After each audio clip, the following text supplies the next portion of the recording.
Sa mabilis na ikot ng ating buhay, punong-puno ang ating mga hapagkainan ng mga pagkaing napakasarap at convenient, pero alam mo ba na sa likod ng mga kulay at packaging na yan, may nakatagong panganib? Ang kinakain natin araw-araw ay posibleng nagdudulot ng malaking problema sa loob ng ating katawan, isang silent crisis na unti-unting sumisira sa ating kalusugan.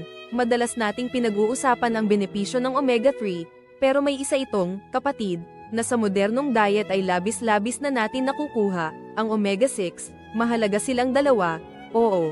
Ngunit ang problema ay ang kanilang balanse. Sa kasalukuyan, ang ating dieta ay naglalaman ng napakaraming omega-6 na siyang nagpapalitaw ng matinding pamamaga sa ating cellular level, parang isang nakakubling apoy na dahan-daang sumisira sa kalusugan.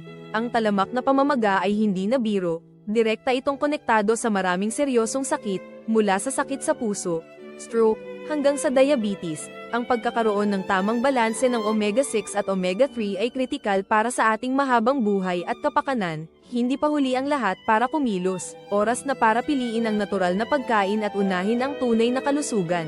Nasa iyong pinggan ang kapangyarihan para sa mas masigla at mahabang buhay.